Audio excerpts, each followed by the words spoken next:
Hey everyone, James here. In light of the horrific news out of the Supreme Court, where 6 living ghouls overturned Roe v. Wade, John and I wanted to direct your attention to a website called Poltergeists and Paramours. There, you will find a line of 13 t-shirts designed by Amelie called Fight Like a Final Girl. We love the Final Girls in all of these franchises, and I bet if you're listening, you do as well. Each shirt features one of your favorite Final Girls, including Ginny, Nancy, Ripley, Lori, and Sydney, and so many more. Shirts are $27, and all proceeds go towards abortion organizations. Think I'll get me a Lori, and I hope you consider as well. Thank you. And now on with the show.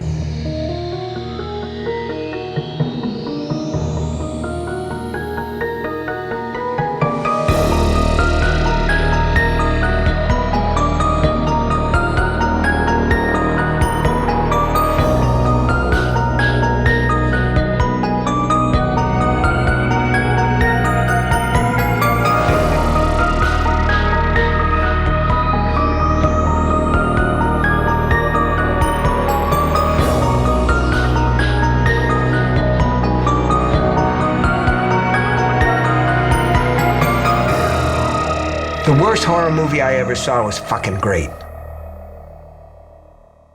Hello and welcome to This May Hurt a Bit. My name is James Strayer and this is John C. Myers. And we are a horror franchise podcast discussing each film in a popular and not so popular franchise. And today we are talking about Jason X. John, we're finally here. We're in space. We are in space at long last. Yes, as you know, this is often, as discussed at the end of the last episode, this is where franchises go to die. This is where it becomes a joke. This is Hellraiser went to space, Leprechaun went to space, now we're Jason in space. And, Tom Hanks went to space. Look at him now. Yeah, yeah, he got COVID in space. But yeah, we're finally at the end of what is considered canon of Friday the 13th. Even though, just like the last one, it is no longer called Friday the 13th. This is merely called Jason X, again, because of the rights dispute. You know, this was released in 2001, almost 10 years after Jason Goes to Hell. So this is another great case of like, what are we doing?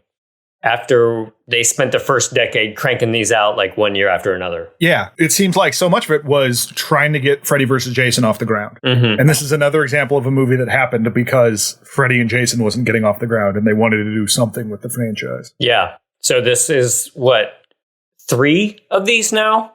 At least, yeah. Or maybe just 2 because of the New Line connection of the previous film. But it was definitely just like, when do we get to Freddy versus Jason? We can't crack the script.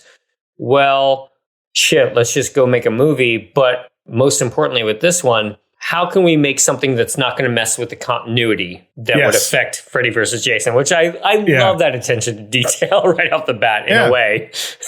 Well, it's not... I agree with them about like, yeah, you send Jason to space immediately, you know, audiences are like, all right, what's going on? But as far as a dodge of like, what can we do that doesn't matter? Yeah. Like, putting him way in the future, it's fine. You know? It's either that or time traveling, which is much dumber. Oh, way dumber. Going back in time to defeat Tommy Jarvis while he was a kid. Oop, wait, he was a kid all the time. Yeah. Killing Tommy Jarvis's caveman grandpa. Yeah, exactly. Well, I guess great grandpa. Not just. I mean, I don't know how the Jarvises operate. I shouldn't speculate. Right. But yeah, at this point, all the major studios had a department for horror films because Scream had done so well. And we'll hopefully get to Scream eventually. But Scream really did change everything in the early 90s, and everything had to be self-aware, which is a double-edged sword, I think. Yeah, and I mean, like, it sounds like this was one that they tried to jam that into later. Like, that this was, the studio came back with a lot of changes about this. Yeah. So I think a lot of the self-referentiality in it doesn't bother me that much. When I think of, I can think of much worse examples of just irritating self-referentiality. Yeah. There's just, I mean, because it's basically, if it didn't have the self-referential stuff to Friday the 13th, it would just be Aliens. So it's probably a good thing that they have that. I mean, there you go. And a lot of this episode will, I swear, not be me crying about the references to my literal all-time favorite film and a science fiction horror masterpiece, But Yeah. luckily, the writers have explicitly said that they wanted this to be Aliens/Aliens with Jason. And I'm like, as long as you're putting that on Front Street, I'm a little bit more okay with it. In fact, one of the DVD extras was the writer literally wearing a Sulaco t-shirt. And so I'm just like, he's a fan, and I'm not going to begrudge another fan. So if you're going to steal from literally the best. Right. Which I think that was the tagline on the poster for Shocking Dark. Right. Yes, totally. Yeah. Another great Alien ripoff. Could be my favorite. Yeah. So at this point in the franchise, like Goes to Hell didn't do great. Again, like you were saying, they were trying to do Freddy versus Jason. They didn't want to wait around to get that finished. And they were like, well, let's just go make another film.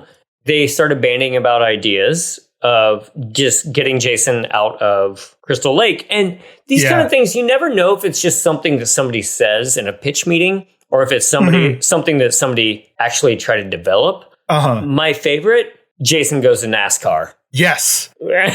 I don't know, like, what the idea was beyond that. Yes. Like, is he going to drive? Yeah. Because he has a bad history with vehicles. Right. It continues on into this movie. Yes. Was he going to kill the pit crew? Fascinating. Like, how do you do that? Do you just go, let's think of somewhere to put Jason? Or do you go, what are some cool kills we could do? That like, of course, we can thematically tie together. Of course, because I'm thinking of like 12 right now with NASCAR. Right? Yes, yeah. But yeah, I also like the Predator 2 approach of him fighting LA gangs we talked about last time. I like him being in the snow. I think really that's kind like of just that.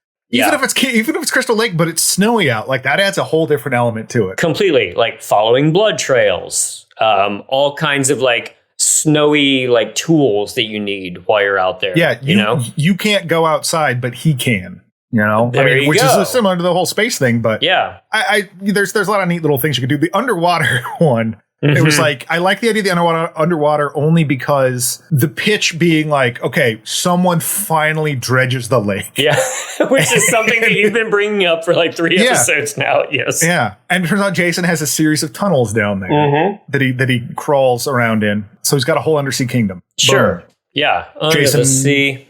The next one. Yeah. Jason and Sebastian. Yeah.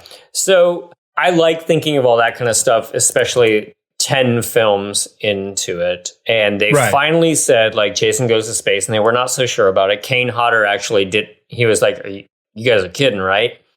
And then Sean Cunningham said, I think we could actually do something with this. This could be more of like an action horror type of thing, like Aliens. And so he said, okay. And the script that they came back with was estimated at like $35 million, which is insane for a Jason film. Yeah. So I think the final script that they went into production with, which was tinkered with the entire way through, was like a budget of $13 million, which is still pretty high. And the only reason, I like thinking about this kind of stuff just in terms of like a production standpoint. But what I love about this, though, is you go from literally the cheapest location that you possibly can, which is the woods. Yeah. In these kind of films, to literally the most expensive, which is space. Right. Even you have to build everything. Yeah. Even people like, Nolan and the guy who did Gravity. What's his name? I can't remember. Inarritu. He was just like, once you go to space, you don't go back a second time because it costs so much money. And they're like, screw it. Let's put Jason in space. So I do admire that level of like, screw it. Let's do it. We want to compete in this marketplace of bigger budget films. Let's have a big budget, because what are we gonna spend on nicer trees? Yeah, like, come on. Right. Yeah. So, oh boy, man. So we jump right in with Jason, and I believe they called it out as 2008. He's about ready to be cryo-frozen, I think. The whole opening is pretty interesting because it starts on like, you think it's hell. Because it seems like a cutscene from Doom or something like that. And then like it pulls out and it's basically inside Jason. Yeah. Which I like that. Because it's this weird sort of nondescript evil chaos, but it's that's what's in there. There's a guy in a suit, which is, your classic doctor who wants to study a little bit more, but played by David Cronenberg. David Cronenberg. This made me so happy because he's... Oh, yeah. I mean, anybody who's listening to this podcast knows who he is, but he's up there with my favorite ever directors. He did... Yeah. This is the guy who brought you Videodrome, The Fly remake, The Brood. Brood, yeah. Existence. Like, I mean, Videodrome in itself is... I watch a lot of movies like this, but Videodrome is the film that always makes me really feel like I need to take a shower afterwards. Yeah. So if you're listening to this and you've never seen Videodrome, go watch that, please. Absolutely. One of my absolute favorites. Mm-hmm. I mean, I mean, even though James Wood sucks now, like that is true, man. Put that aside. But like he's playing a scumbag in the movie, so it's scumbag. Yeah. The last 2 times that I watched that, I got the Criterion Blu-ray, and I was just like, oh yeah, but James Woods is just kind of playing himself at this point. You know? Yeah. That's all right. Anyway, so David Cronenberg was a friend of the guy who directed this, a guy named Jim Isaacs. And he was Cronenberg's one of his special effects people. And worked on a bunch of different movies of his. Bunch of stuff. He did, Naked Lunch. That was another one they did the effects for. So he called in some favors to get some of Cronenberg's crew to do the effects work, and they actually like pre-planned a bunch of miniatures of the space station and stuff. And Cronenberg was just like, well, yeah, you can do all this stuff, but I want to be in it. And if you're going to have me in it, I want to get killed by Jason. Yes. And man, I think it's fair to say that Cronenberg's films are a little headier than Friday the 13th. Than Jason X? Yes. Maybe. I'd listen to that argument. I love the fact that this guy makes these body horror films that have something to say. And then he's just like, yeah, screw it. I'm also going to slum it in a Jason film too, because I love this stuff, which is exactly my kind of level, you know? Well, what's great is it's also not a personal kill. It's not a like up close, like I'm Jason, I'm stabbing you. He just hurls a thing at David Cronenberg, and David Cronenberg gets stabbed. Yeah. That whole thing rules because, they have Jason. He's all buckled up in all kinds of shackles and whatnot, and he's just standing there being guarded by some guy who doesn't like him. You see the eyes of Jason's eyes a lot more in this one entirely than like I think every other one up to this point. But what I like is like you find out eventually he's like that. So the idea is that they've tried killing him a bunch of times and it's just not working. So they're going to put him on ice. Then I started thinking about like, because I think probably seeing David Cronenberg, I was thinking about like just keeping Jason suspended in a thing where you're constantly like murdering him, carving pieces out of him. Yeah. Or just chopping up arms and waiting for him to regenerate. So is he like Wolverine in this one, basically, that he has, like they figured out he's got some sort of cellular regeneration. But yeah, so I started just thinking about that stuff and like, wow, that's way more cool than him being just chained up. But then he breaks out of it. And it's cool how he breaks out of it because it's very Roger Rabbit rules. Roger Rabbit, he can't get out of the handcuffs until it was funny. Jason is not going to bust out of those shackles until it's fucking awesome. And he waits until the perfect time. Yeah. But yeah, they do, as they say, hang a lantern on the idea that Jason is regenerative now. Like it's a full like scientific fact within the universe, and of like what better person to decide that than David Cronenberg, you know? And you're right. Like I want to see, I'd say a whole film that takes place in between of David Cronenberg just figuring out how the regeneration happens and like carving him up. Not that I want to see a bunch of like gnarly torture or anything, although Jason deserves it, but I'm just saying like the mind of Cronenberg at work on Jason Voorhees. Well, I remember taking a class in college about, it was a psychology class about like different aphasia and whatnot. And there was a story about like the person basically had like no pain receptors and how hard it is to live like that. And part of the way that scientists like tested this person having no pain receptor is just chucking stuff at her. God. And so I like the idea of David Cronenberg, just kind of like the guy with Bub, the doctor with Bub in Day of the Dead. Day of the Dead. Just like Jason chained to the wall, and he's just trying out different things. Like, what if I stab you with this? Also similar to his new film, Crimes of the Future. Withstand pain. Right, yeah. Ooh, David Cronenberg and Jason. Surgery is the new sex. Yeah, sure. Right, taking a different direction, but I'd check it out. I would watch it. Yeah. So Jason springs forth. He takes down all these different commandos. So the in memoriam is going to have a few different people that just get dispatched with very quickly in this film. It's very fast. And the rest. Yes. Yeah. I think some of these people don't even have character names, but that's what action films are like. Yeah.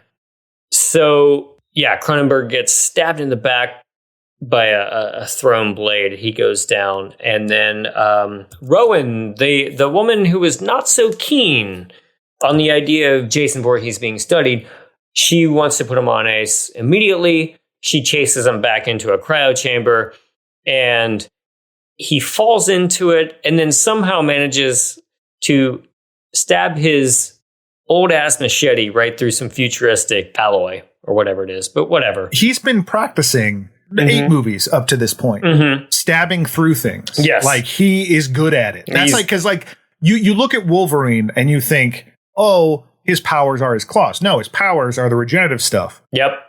Jason's regenerative stuff, his claws are his machete stabbing through things. Like, that's what he has to hone that. The regeneration he's just got. Yeah. But the stabbing, he's been really working at it, and I'd like you to notice that. Yeah, I think he would like it too. He's a level 18 stabber at this point. The whole place goes into an emergency lockdown and is frozen at this point. So, which I like the just the concept of that's how cryogenesis works. Oh, I mean, it's freezing. Are you in the area? Yeah, you're probably gonna get frozen too. You're frozen and all the way frozen.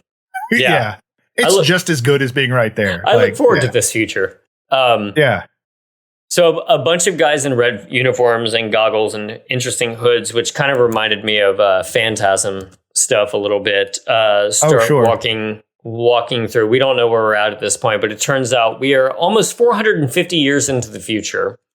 A group of scientists have found Jason's like cryopod and of course open it up, but there again is the very beginning of Aliens with finding Sigourney Weaver frozen and our hero in this one frozen. That always tickles a part of me that I like. My favorite concept that you can always sell me on is a bunch of people in space going to find some derelict spaceship and not knowing what's aboard.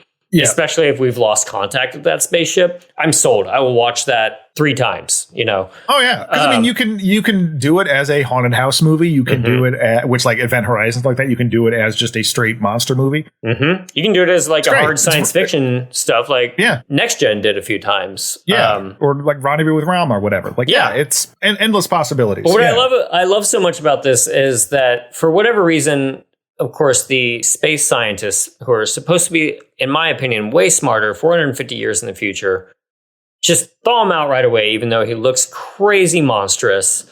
Yeah. Before he's even thawed out, he slices somebody's arm off because they fall forward. Basically, it's not that clear. It kind of obfuscates, it takes a while, but like these are basically kids on a field trip. And I didn't get that at first. Yeah, because I have in my notes, what, is this a field trip? And like several lines later, oh, it's a field trip. But yeah, because like, and there's so many of them, because when all the Red Road people come down, I'm like, there's just so many of them. And yeah, basically this one guy, Azrael, and there is a story, I don't know if it's true or not, that a lot of these characters are named after these people in like in an EverQuest game, but I think the writer was in with them, which like, I mean, you hear these names and it makes sense, like Sunaran and Azrael, and it's like, oh man, you guys are nerds. But whatever. Yeah, it's fine. Janessa, the writer named his own character Dallas after one of the main characters of the first Alien. Well, and there's Waylander. But so Azrael like don't touch anything, and he picks up a frozen mug and it sticks to his hand and he tries to bash it off on the cryo chamber, and in doing so causes Jason to fall forward and slash his arm off. So but I like that reveal of his arm slashed up. They're like, nah, it's no big deal. Yeah, it's fine. Yeah, like, we'll just fix it. We'll fix it with space science. Because it also just sets up this future that like, oh, Jason's power stabbing. We can get around that. Is useful here. Yeah. After the arm gets chopped off and he falls down, we cut to an establishing like wide shot of a spaceship, and again, just like when seeing the big barge in Jason Takes Manhattan, I'm like, that's a different shot for a Jason film now. Yeah. This is a full-on like Star Trek like establishing shot after we got back from a commercial break. This thing has Sci-Fi Channel level production values. You know, these haven't been like super high budget movies to begin with, but it's when you've seen so many stuff like that now, it kind of for me, my brain just kind of shuts off. Like, oh, Yeah. you're not going to be watching anything you need to really pay attention to. Not really, yeah. I mean, complete with the pilot, the primary pilot wearing a cowboy hat, which I guess is now a trope even up through, Prometheus or Alien Covenant? Like, Yeah. I think Danny McBride. Both they wore stupid hats. Yeah, Danny McBride wore a cowboy hat, but Idris Elba wore a different stupid hat. But they're trying to do the whole space trucker thing of like blue collar, but we work in space, and guess we all wear hats. Which was it was kind of unclear again, like with the world building of this universe, and that like so these kids are on a field trip, but there's also like hardened grunts on the ship too. Yeah, that I didn't really like. So all of a sudden, when they're there, I'm like, wait, who are these people? But we can get to that when we get there. Sure. Yeah, it's still like it's neat enough that it looks pretty. You know, it's just a lot of very sparsely lit, dark areas and the same corridor over and over. Yeah, flashy lights. One of the original writers said, like, yeah, I was hoping for more of an Aliens or Dark Knight, and I got Batman and Robin. You know, like I got like too much neon, too much like pretty cleaned up style. Yeah, and that is something that I do think for me hurts this movie is that it leans too much on the sci-fi part of it. Like it's without being so Rowan and this character will meet eventually, KM14. Both those actresses ended up being on Andromeda, like kind of coinciding with this. And this has the same kind of feel as that show. Yeah. So it doesn't feel like a horror movie for a lot of it. It feels like a sci-fi show. Way more in the sci-fi bent than like, exploring LV-426 and Aliens, which has been overrun by something that you don't know what's been overrun by. Right. And I mean, in this case, you know what the thing is and what it's capable of, but it's still just you put it in an environment that's not that scary on its own. Because even something like, Manhattan, they tried to make Manhattan scary. And that's true. Have Jason in Manhattan. Yeah. This one, it's just like, what if he was on the bridge? On the bridge. Enterprise. Or Voyager. Yeah. Yeah. Rowan, she went into cryostasis with Jason, and she wakes up, and she's very much the Ripley character of this. Like, where am I? Oh my God, I'm 4.5 centuries into the future. Don't revive that guy. Yeah. Oh God, you've revived that guy, or we're going to try to. Well, I love that the future is so belly button focused. I mean, this is an extremely turn of the century movie. Like the fashions in it are ridiculous. This is where it clicked for me that this was a group of students. And I was just like, oh, wait, so they're doing the whole camp counselor thing, but they're all like super nerdy, like sci-fi kids and who are super smart scientific thing.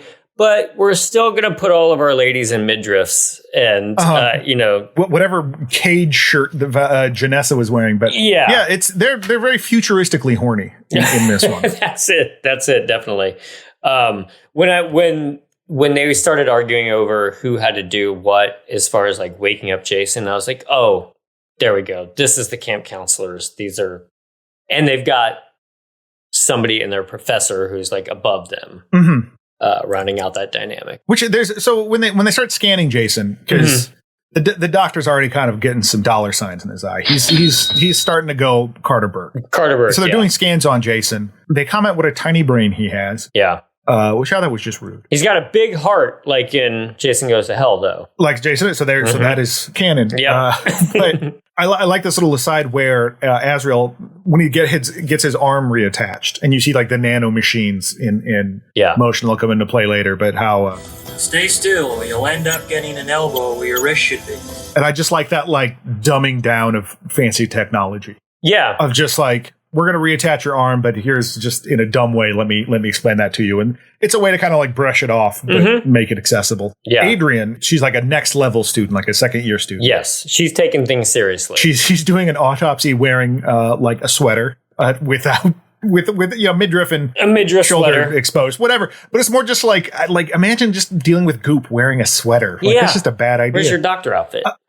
Yeah, I like some of the gore here. Like she lifts up Jason's mask and it's like, oh, poor baby. No wonder you wore this thing. That joke, like, it's a joke, but it also like, it's fine. It didn't bother me. It didn't feel like like taking the power away from Jason or anything like that. It just was like, no, yeah, I'd wear that mask. I would wear it You're too. ugly as hell, and your face is gooey. Mm-hmm. But she gets upset because Stoney and I don't even remember. I think it's Kinsa. Yeah. Are getting super horny, hanging around a dead body for whatever reason. Yep. Getting all Luxana Troy over here. So she kicks them out.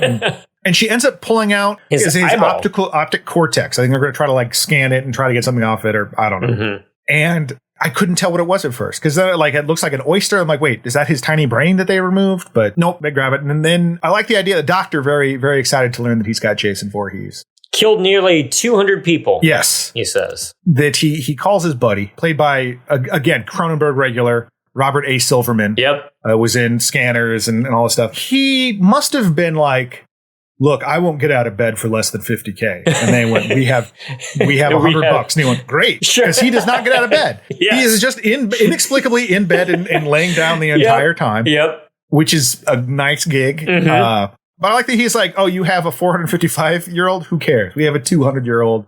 I love that. Doesn't matter. No one cares. But now that they have Jason, he's interested. Jason, meanwhile, has revived. And the cross-cutting here is interesting because they make it seem like the people having sex revives Jason. When in reality, he just kind of thawed out. Yeah, but I think that the works. implication is that the horny teens, Jason's like, my calling. Yeah. They have them here, too. He does a full-on, like, stiff sit up on the gurney just because, is it 2 different couples are having sex at this point?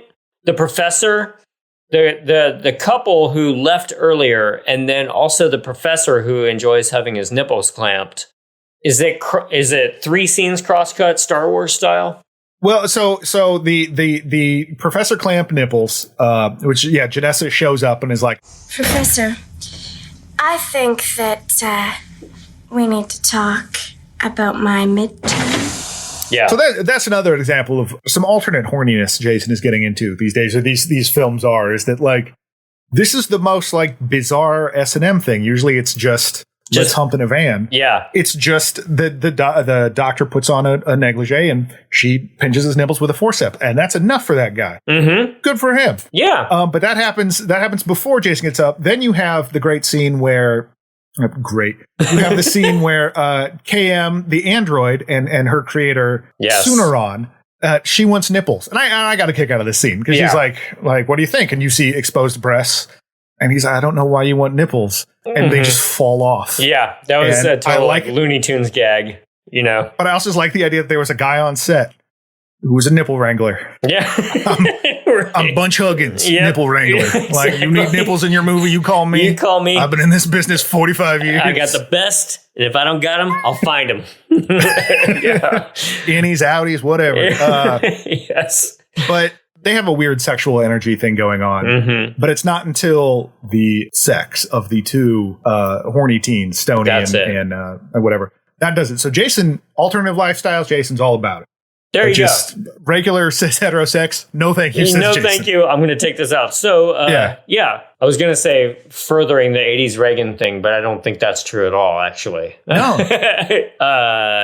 Jason sits bolt upright and goes for probably the best scene in the film.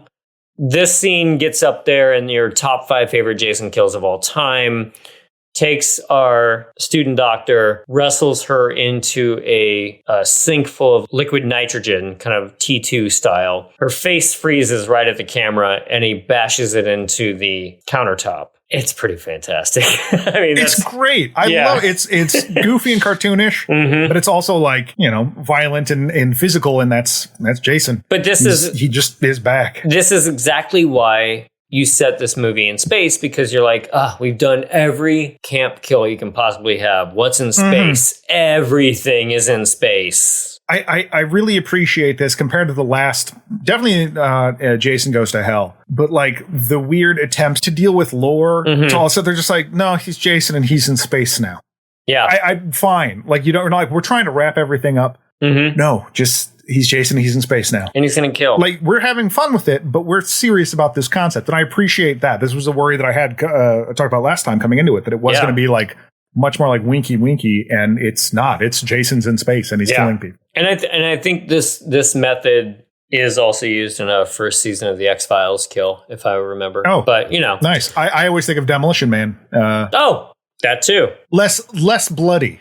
Yes. So that, you know, basically that's the best part of the movie. Movie over. That's it. No, he does that, and then he looks at all of her doctor's tools, and he picks up a space machete, basically. Yeah, a medical machete, whatever that was. This is just one of those 50, 60-year-old jokes that I love no matter what. When something is futuristic, it's, you know, it's space bucks. It's a space machete. It's space cars, space whatever. Yeah. So yeah, we literally got a space machete for Jason. The doctor has a conversation with Rowan about being thought out and her experiences with Jason, and starting to let it slip that he's Carter Burke mode activated. Mm-hmm. He's like, yeah, Jason's worth a lot of money, and he's fine. He's in another room. He's totally fine. Don't worry about it.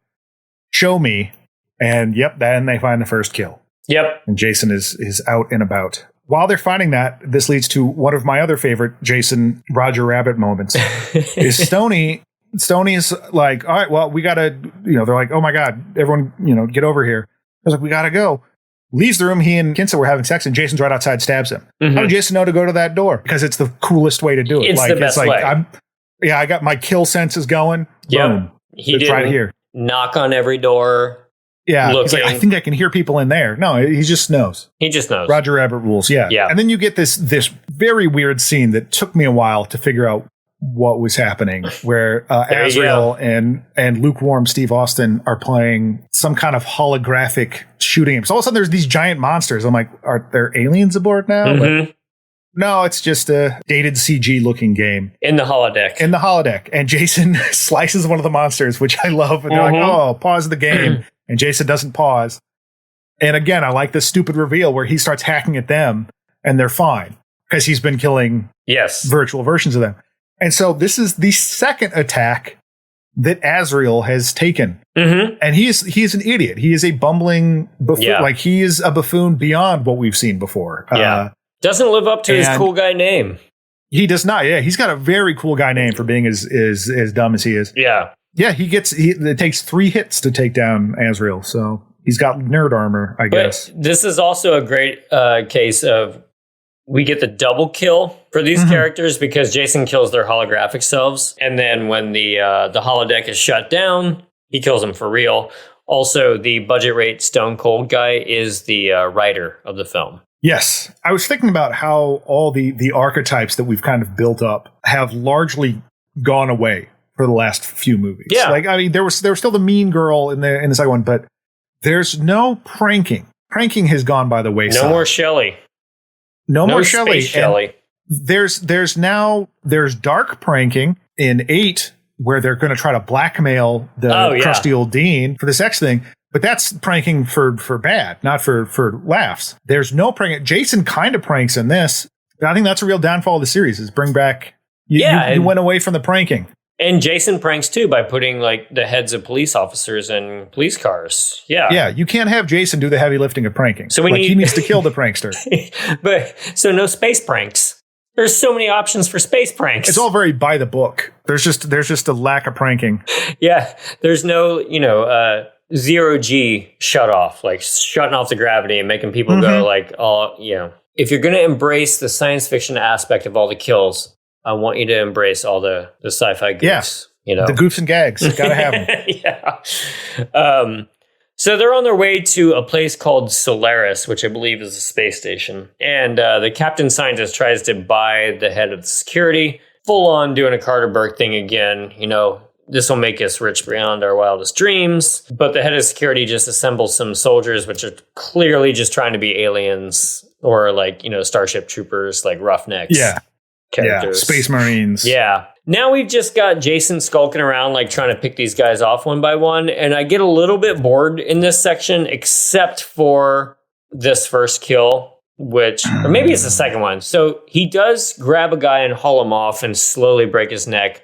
And then there's another guy that he tosses over a railing kill style. And he lands on a screw and he rotates down.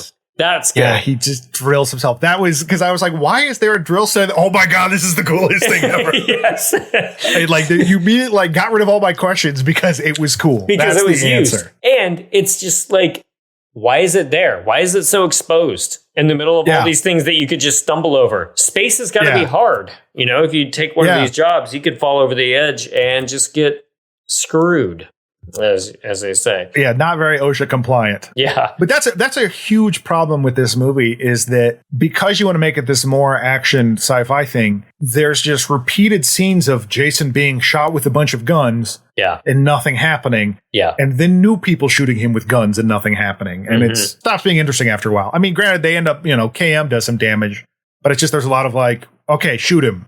All right, what if we shot him more? That might work. In Aliens, which, again, it's fair to keep going back to this because they were trying it so hard, but there's some wonderful puppet work where there's close-ups of the xenomorphs getting blasted apart. So at least you get like a satisfaction, like when Drake is shooting them. Well, there's also multiple of them. You're right. It's not just one guy. It's like the shooting them is actually effective. It's just their numbers. Yeah. Where the this numbers is one guy and it's not effective. Right. Yeah. So if you're comparing this more to Alien, the first one, the alien constantly gets away or gets scared by the flamethrower or something like that. But they don't really have all the guns and stuff like that. That's part of the thing. Oh wait, I was comparing this to a better movie. Ah, shit. Yeah. That is a losing battle. Right. I mean, that's the thing. It's like I appreciate and absolutely understand the urge to be like, I'm going to name the space station Solaris. Yeah, do all this alien stuff, and it's like, but then you made this movie, and that's a lesser version. I mean, absolutely. Like, if you love it, like try to use it, but it's also.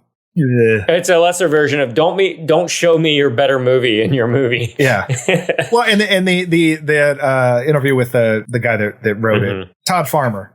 Yeah, it's like, it could have been better. When the studio gets involved and they're like, we want this to be something else entirely. Like, that's got to be tough. Yeah, it's got to be tough. And I did see some behind the scenes footage of these guys, and they just looked like, early 30s sci-fi horror nerds just who got their chance to make something. And I'll always side on the side of, like, they were excited, they were passionate, they were, like, super stoked to be doing it.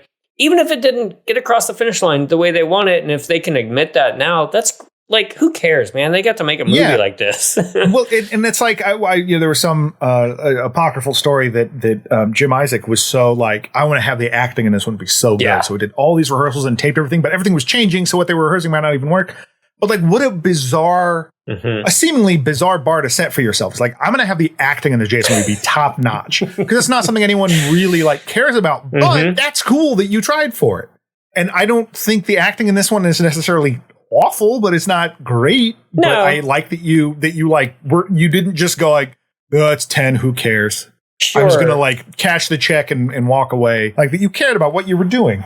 But whenever there's a film like this, my brain goes back to either Aliens or maybe Predator or something like that, where there's a very clear level of acting and camaraderie between all of our cannon fodder. And some movies can nail that because of the performances and the director, and some you just kind of like let fall by the wayside. And Aliens is probably the gold standard of that, really.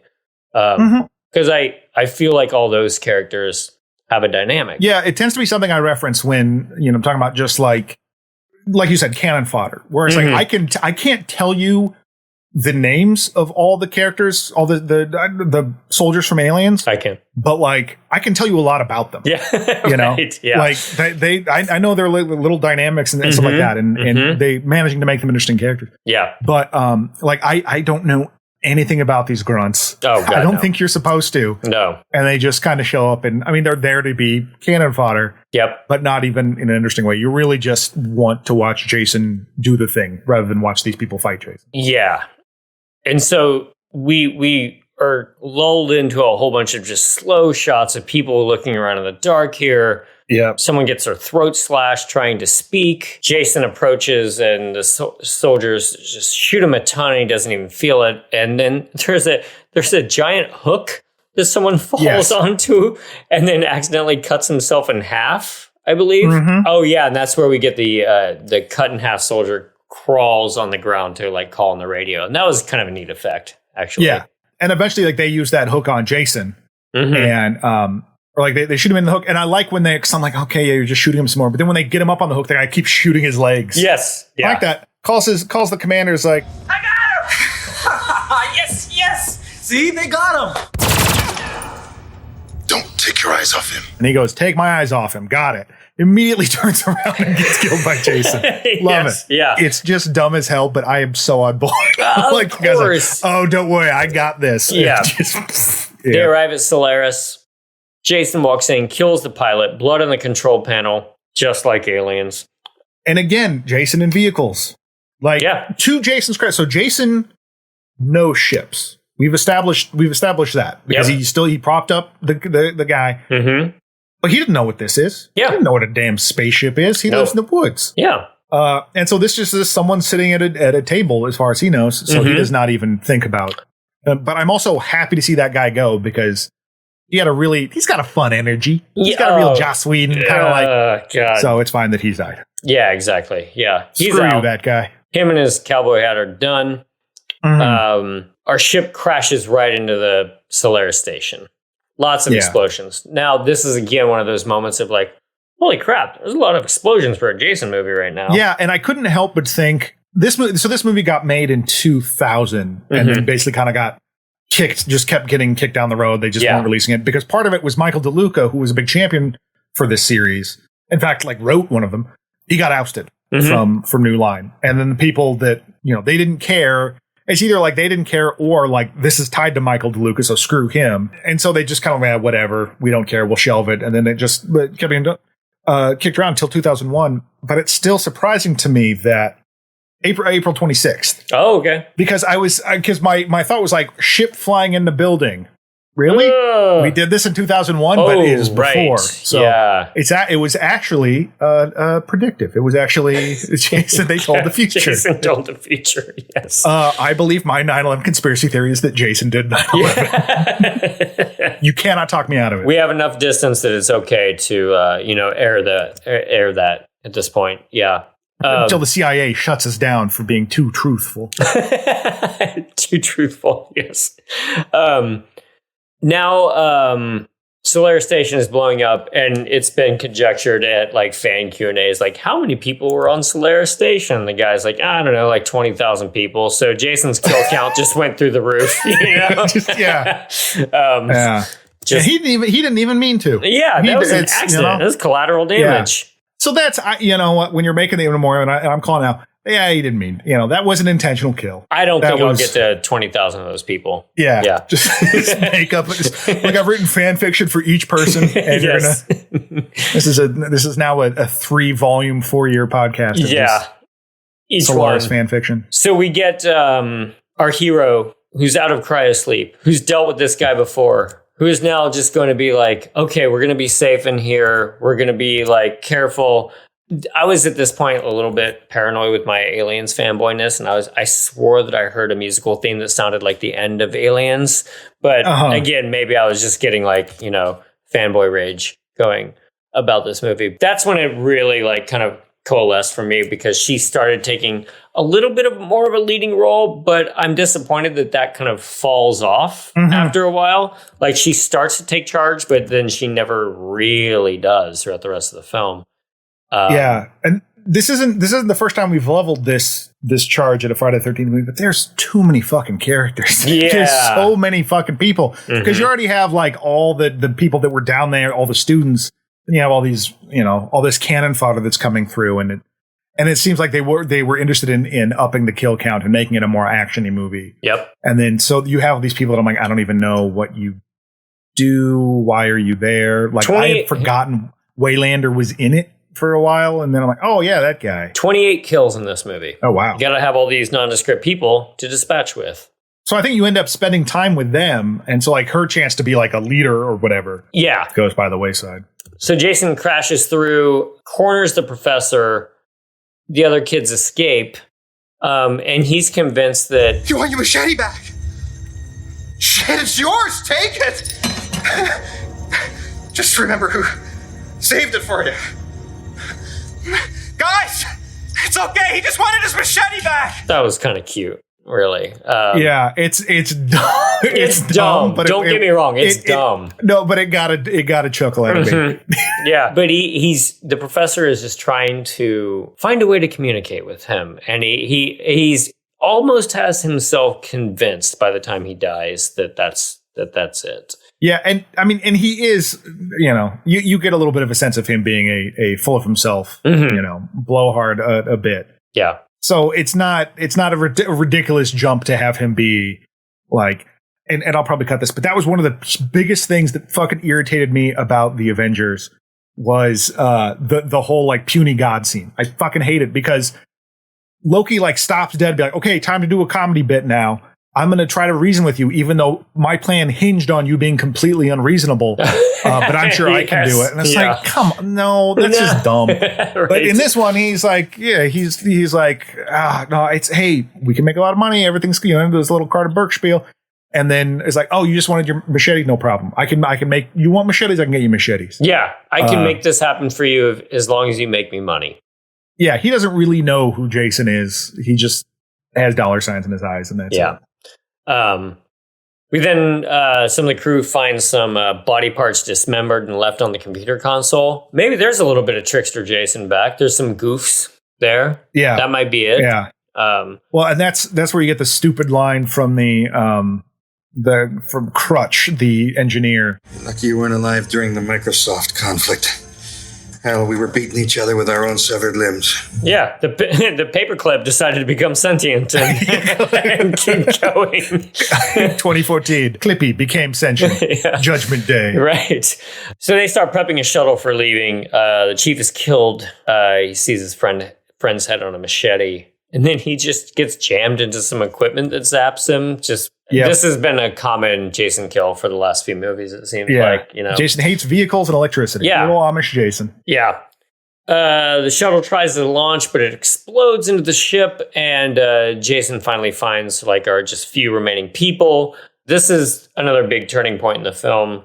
Probably the beginning of the third act, if you will. Our nerd with the nerdy name is programmed KM, his android, his bishop character, if you will, to be a lady Terminator. Does he program her?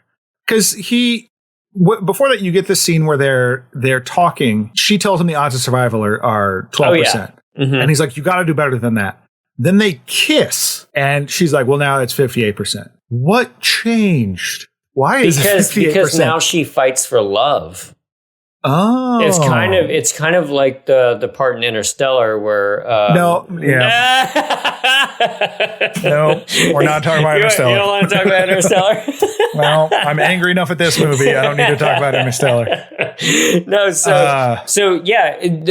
this Jason logic is that if you kiss an android, they will become sentient and understand love, and then they'll fight harder because they love you. Jason's about to come down on the remaining guys, and the nerd guy comes out and goes, "Hey, Slappy, got a little something for you." Hey, Slappy, guess who just watched The Matrix? KM comes out dressed like The Matrix, basically, and he says, "Gave her an upload." So what does that mean? Is that a gross sex joke? Oh, God, I didn't even think about that. You could be right. Yeah. Gave her an upload. Yeah, because I was taking it at face value because I didn't want to go down that route. In The Matrix, what do they call it? Like when they get a new skill, do they call it an upload? Like I know that they might even just call it a download, but ew. Yeah. Okay. Yeah. I think you're right. The new improved KM, who's basically just dressed like The Matrix and has guns now. Yeah.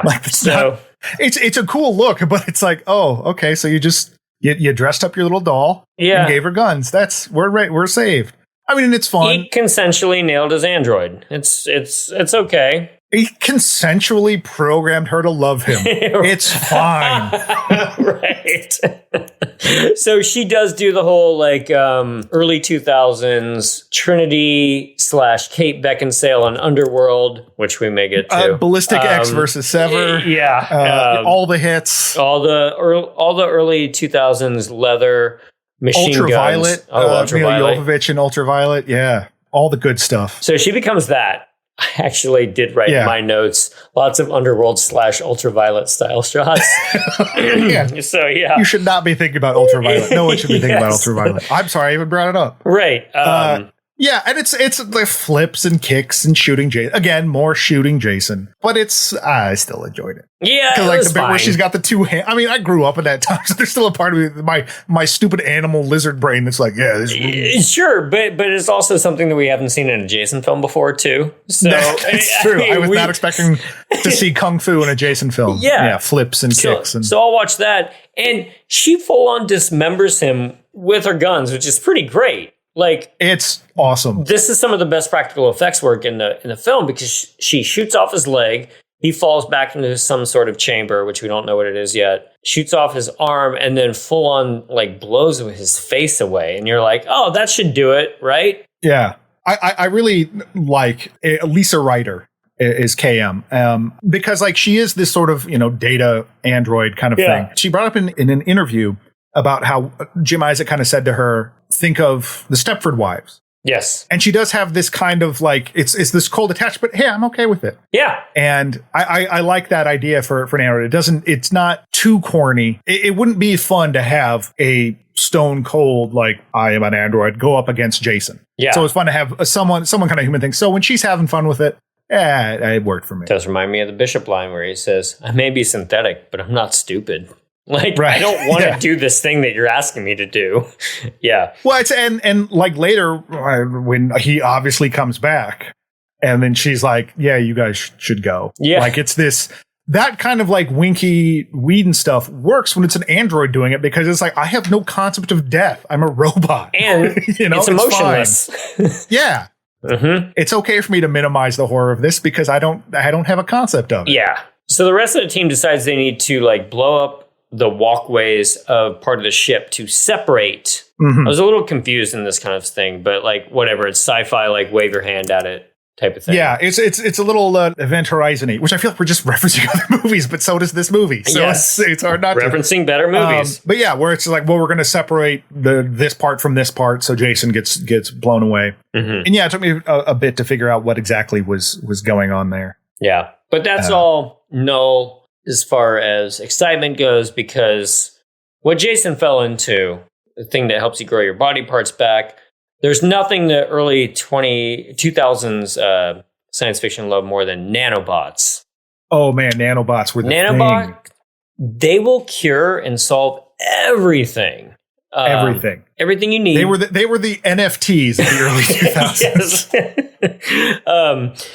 So Jason falls into a nanobot machine and immediately gets repaired. And this is where the marketing campaign finally like kicks in. And this is where evil gets an upgrade.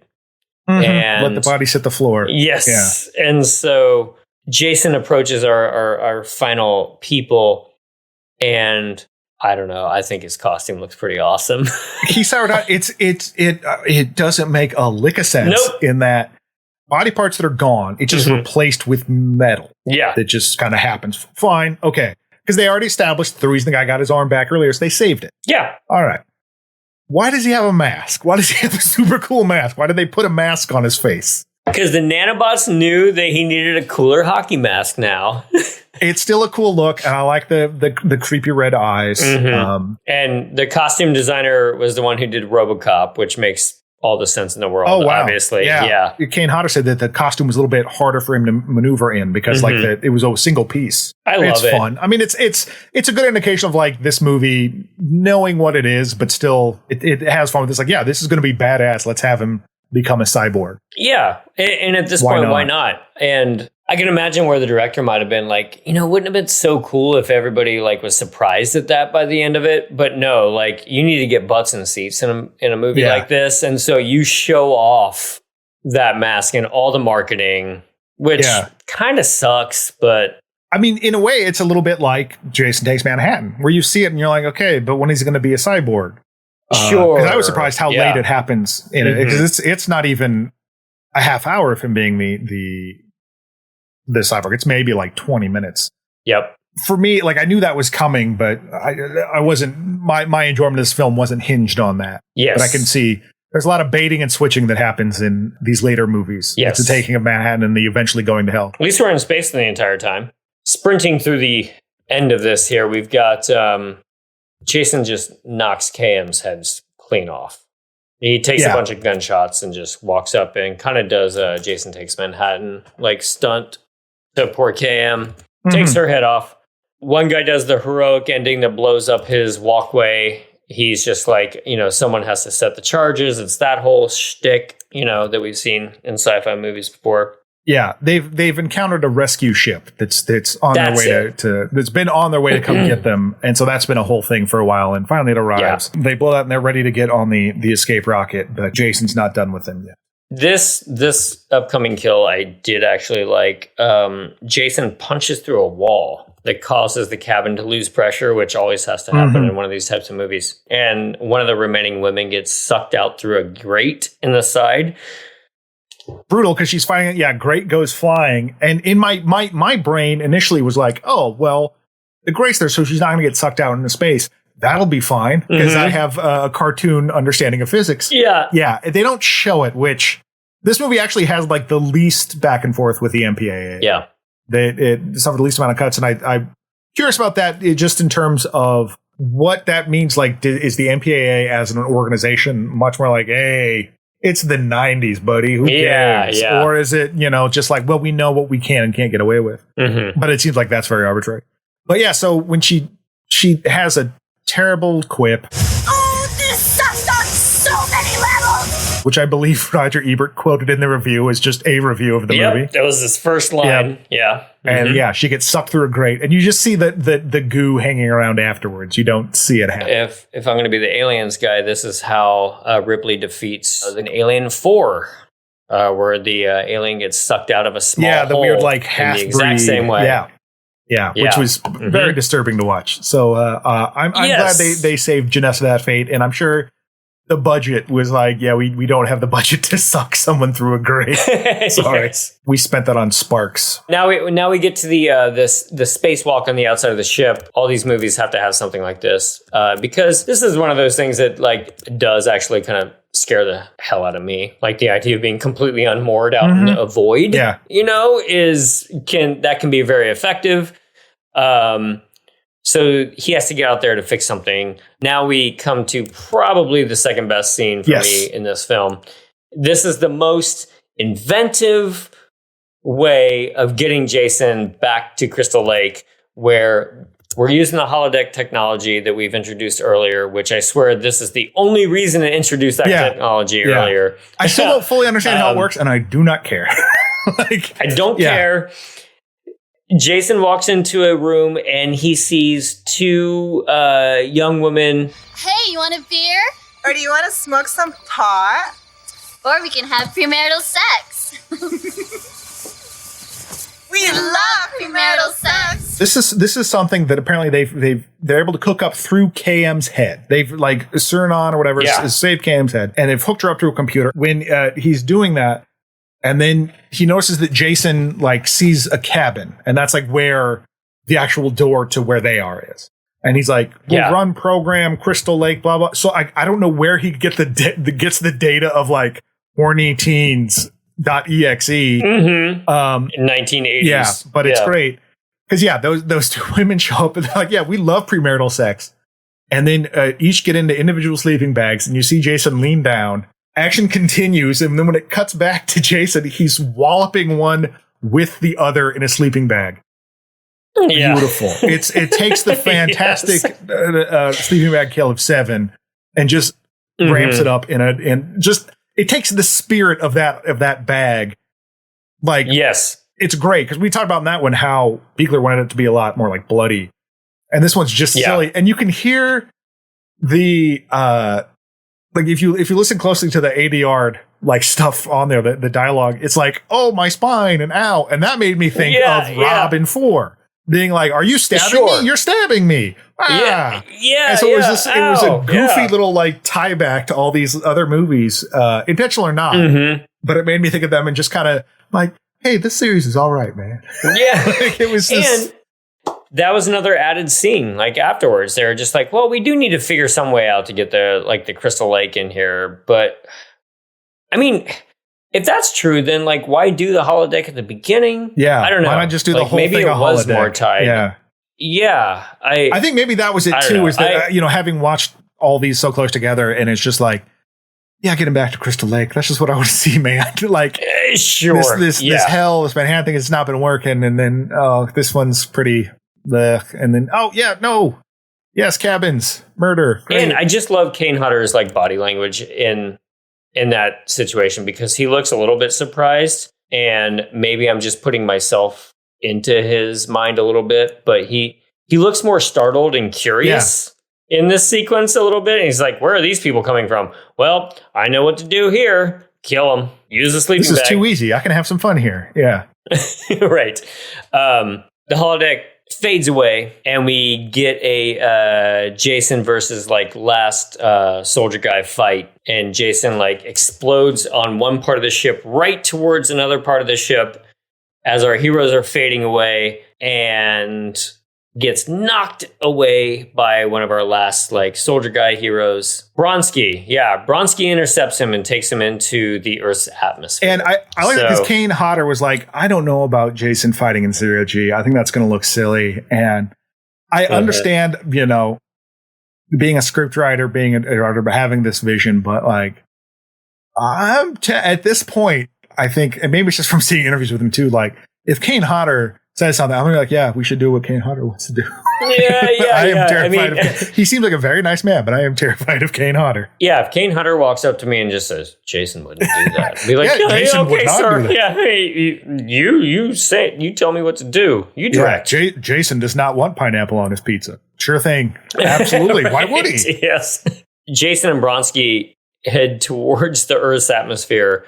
And again, I say this like most episodes. Right. Yes, Earth 2. This is a very Earth 2. important point that it's Earth 2. We're speeding towards Earth 2. Elon Musk got us off this rock after all. He had 9 billion kids and just repopulated the planet by himself. Oh, terrible. Yeah.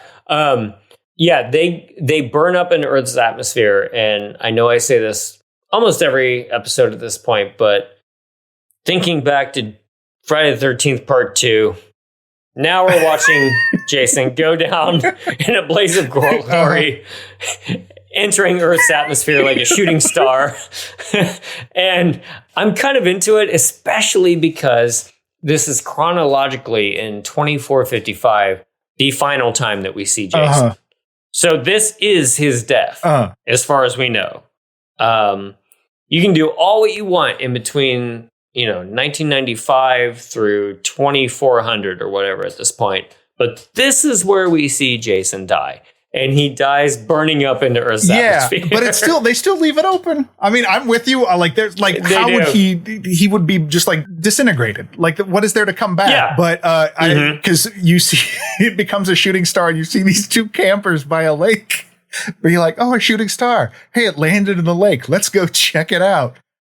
But that's the only way you can end it. I cannot imagine a better ending to this movie. Like, that's wonderful. They did find a hockey mask in that thing. So the only thing that did not burn up. Oh, that's right. That we know is the mask. Is a hockey mask. Yeah. And then I guess there were some comic book sequels that they did, but that's not movie. That's out of our purview. But they were going nuts on that. It was going to be like, we're going to another planet and he's going to fight other people, and then he's going to time travel back to Crystal Lake. It's like what they're doing with the Star Trek now or whatever. Where there's this parallel universe here. It's that where you just branched off and do this whole other thing. And I'm kind of glad they haven't, but it certainly opens it up for that. Yeah. So then we fade out on our remaining people. KM's head, the scientist that she's in love with, and our original hero in a very Empire Strikes Back kind of ending, looking out the window. My last thought about this was, as he cradles the head in his arms, kind of thought like these kids might have a chance. I think they're going to do all right. They're going to do all right, and this could be the first time where Jason movies are all about like blatant like carnal sex, and this is probably the first time that we've seen like two characters that are actually kind of in love. Yeah, I mean, she might have been programmed to be in love with him, and that's a whole other ethical, disturbing conversation to have. However, this is the closest thing to a sweet interaction that we have. Yeah. Of a Jason. Yeah, film. I mean, like, well, because you have, as we're kind of wrapping this up, you have the end of 2, but that's like, where's Paul? We don't know where Paul is. That's probably not involved. 3, she goes nuts. 4, it's her and Tommy, and then Tommy's like, oh, I'm back. Yep. 5 is 5. Don't worry about 5. 6, Tommy Jarvis and her get away. So you got a little bit of a romantic thing there. 7, they both survive, right? No, wait, I never remember. I always get 7 and 8 confused. Oh, I guess at the end of 8, they have that sweet moment in Times Square, right? With the dog. That's but, true. I don't hold hopes for them. I feel like Sunaran and Cam, they've got a future together because they're in the future. They got a future, and yeah, they are in the future, right? They're already set. So one of the biggest wrap-up observations that I have about this is just thinking this through, especially talking it through with you. As cool as Uber Jason is, did he directly kill anybody? Oh my gosh. The holograms don't count. He punched a hole in the side of the ship, so she got sucked out of it, but whatever. He punched the head off of an android. Yeah, the other guy Waylander blew himself up. He blew himself up. So as cool and big as Jason is, as Uber Jason, he doesn't do anything other than punch a hole in the side of a spacecraft, which is cool. He doesn't do anything. I'm furious right now because like I bought into it. I was like, this guy's great. He doesn't do anything. I'm mad. I'm mad I didn't notice that. I'm mad he didn't do anything. What the hell? I was thinking of, as we were talking through this, I was just like, well, wait, holograms don't count. Yeah. Punching the head off of an android doesn't count. And I was going to bring this up earlier, but I wanted to make sure that we got through all the kills to be sure. Yeah.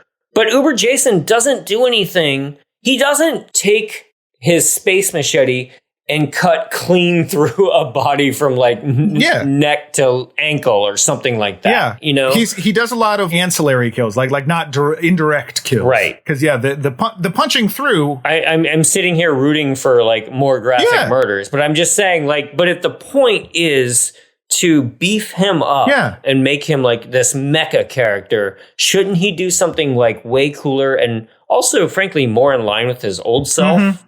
A little bit. Yeah, that's disappointing. Because I watched this thing twice and I didn't even put together that it was. God dang. Yeah. Like he should lift up a ship and crush someone with it. Like it's that's disappointing. He does not do much. Yep. Well, crap. I don't like this movie now. Yeah, it took, man, I went from not liking it to not liking it. But seriously this time. Yes. Yeah, that's Jason Goes to Space. That's Jason X. And we finally got there. As far as these things go, like you could do worse. It's not great, but I like that they kind of abandoned this whole like, no, we need to like rekajigger how we deal with Jason at all. It's just no, he's going to stab people, but in space this time, and it killed some time. Like I wasn't actively irritated by it. I was more bored when all the big action scenes are happening, just because it's just shooting at Jason. But the stuff around it, I was okay with. It was better than I remembered it, to be honest. And maybe it's just being just as much of a sci-fi dork as a horror dork that I was just like, oh, well, now you got my chocolate and my peanut butter. Right. And I'll watch the space stuff too and enjoy that. And the whole tone is pretty. It's not overly winky, but it knows what it's doing too. Yeah, and I can appreciate that, particularly for the time that it was made. Yeah, but I think obviously we're kind of grading on a curve comparing it to the rest of the movies. But I really didn't like the last one, so this was. I had way more fun with this, which I think was the goal. Obviously, rather than trying to be scary, it wanted to be a sci-fi adventure kind of romp. Yeah. So better or worse than Dracula 3000? Ooh, that's a tough call because Dracula 3000 has a guy. It's okay for those of you that don't know, human beings. There's this horrible movie, Dracula 3000, with Tiny Lister and Erica Eleniak, and I'm sure some other people. Duder from Starship Troopers. Oh, right. Casper Van Dien. And Dracula is on. It's a similar thing in that, like, Dracula is brought aboard a spaceship, and it's a lot of people running through the same hallway, although in this case, it's like an industrial basement. And Dracula, by the way, is dressed like Dracula. He's dressed like a costume store Dracula. So check it out. Absolutely check it out. But it was made for, I think, 1/quintillionth of this one's budget. But Eric Leniak, sexy android. Like it's a similar Hitting a lot of the same notes. Yeah. But Dracula 3000 came later, so it ripped off this. I don't want to get Friday the 13th involved in even more litigation. I'm just saying. Yeah. So my recommendation between this and Dracula 3000, it's tough. Oh, Coolio's in Dracula 3000. I forgot about Coolio. There you go. That might tip the scales. I'm still going Jason X. Yeah, I'd go Jason X on this one. Because they tried. Yeah. Right. And the CGI might just hold up a little bit better. Yeah, I'm not maybe. sure. They were actually on a ship instead of just close-ups of people, so you could imagine they were on a ship. I don't know if any of the previous Jason movies had CGI in it, and this had quite a bit. And I'm not fully anti-CGI, but I'm not nearly I don't love it. I like practical effects, of course. When it comes to blood and squibs and stuff like that, no.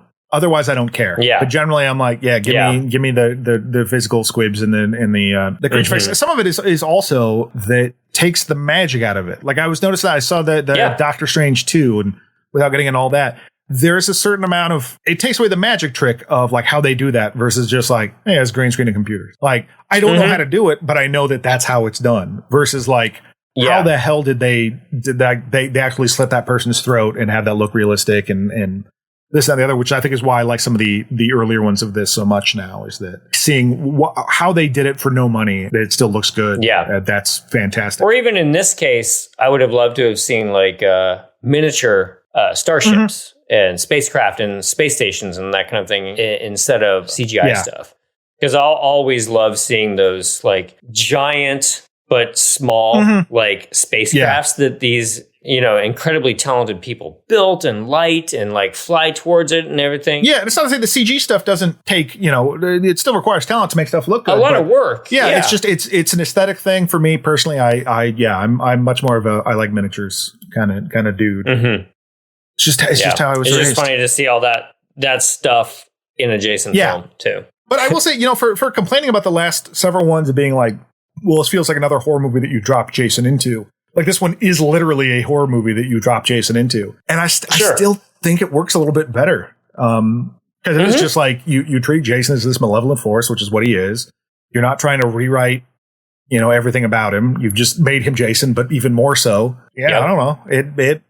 It doesn't have to be, it's not rocket science, even though it's in space. It's not right. Just put him somewhere and let him hack. It's fine. So 2 thumbs up, we say.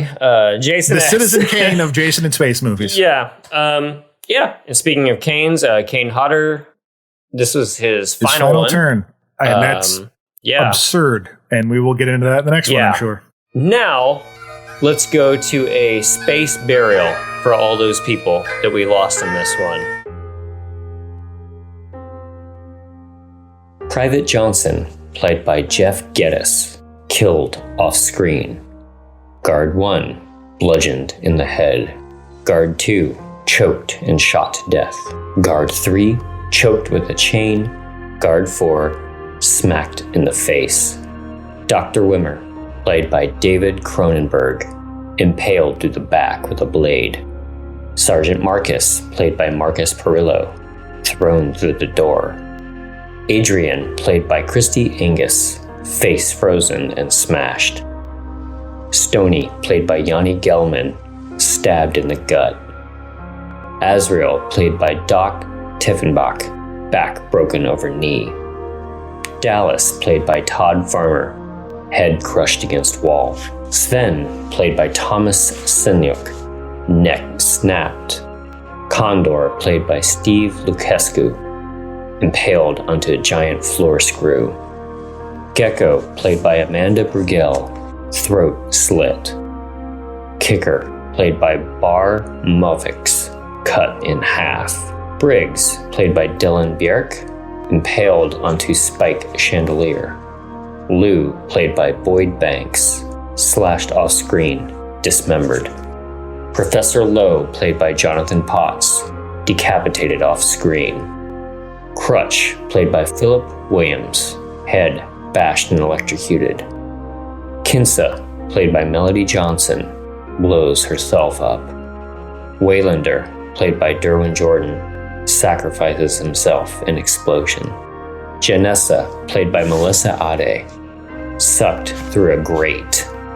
Virtual Girl, played by Kaya Penalfor, and Virtual Girl 2, played by Tiana Marco, bashed together in sleeping bags.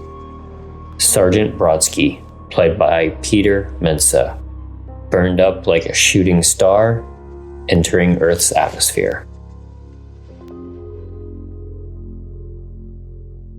And those were the people that we lost at sea. But all their corpses landed on the Genesis planet, so it's all fine. That's true. They will all come back in the next one, I hope. They were all more human than I could have ever known. Gosh, that's it as far as canon goes. We've made 10 films. I feel like next week we've made 10 films. We've talked about 10 we've made films. them. They're ours now.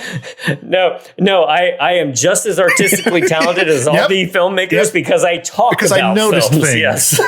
Yes, because I noticed things and made jokes about them. I am just as talented. Just as good. No, so we have made it through, 10 Jason films, the canon films. 10's a lot.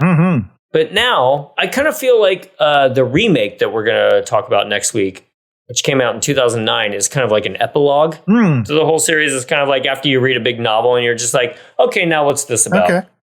Even though they want it to be like a big restart, I honestly don't remember anything about this movie. I saw it in the theater, but that's it. All I remember is feeling like, well, they made the characters not likable enough. They weren't. You were kind of waiting for them to die, but they weren't like, I feel like sometimes horror movies go way too far in that way of like, I'm a giant piece of shit and you want me to get mine. But we'll see how I feel this time. I don't know. Yeah, this will probably be only the second time that I've seen this, actually. Same. So I'm actually weirdly looking forward to it. I'm because it's going to be nice to get back to basics, back to just because it's all Crystal Lake, where it's campers, it's whatever, no more body swapping, no more turning into a small child. It's just going to be what I've grown to love about Jason. Right. All right. Well, that's it. And we will see you next time for the Jason remake. I believe it's called just Friday the 13th. Just Friday the 13th. So we'll see you next week. Yeah. So be sure to follow us, subscribe, download all that stuff. Recommend to a friend. I've heard from some people who've been telling other people about it. That's super sweet. I'm glad you like this enough to share it. And I hope you do and continue to share it because that's how we get listeners and continue to do this nonsense. Yes, absolutely. And a couple of people reached out to me that said that they've been going along film by film and watching with us, especially because I haven't seen all of these. And that's absolutely what I love about this idea for the podcast. Like, fill in the gaps. You've probably seen 3 of these, but let's watch all 10 together. Yeah, and chances are at this point, if you're listening to the podcast, you know us. So reach out and tell us what you think of the movies. What you like. What you like, what you didn't like. I'm enjoying talking about this nonsense. So please reach out. Oh, wait, you can wait. We should probably, if we're reaching out, where can they find us?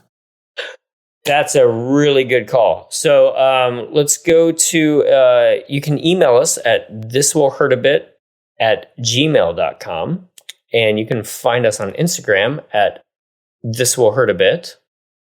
And you can find us on Twitter at hurtabit. Hurtabit. Yeah. It's an unwieldy name, and I had to go a few different ways with all the different domains that I had to find on the service. So, yeah. Or just, if you're my friend, just text me. That works too. There's that too. If you're my friend, text Jim. But it's text James. Yeah, it's fine. It's Instagram seems to be our most active platform right now, which is great. So yeah, reach out to us there, talk to us, and we'll see you next time for the remake of Friday the 13th. Yes. Good night. All right. Good night. This has been a Two Penguins media production. It was produced by James Strayer and edited by John C. Myers. Logo by Ethan Kimberling and music by Michael Arthur Holloway, who you can find on Bandcamp. Follow us on Instagram at thismayhurtabitpod and on Twitter at hurtabit. Email us at thismayhurtabit@gmail.com. And if you are so inclined, rate and review us on your favorite podcast app, and we'll see you next time.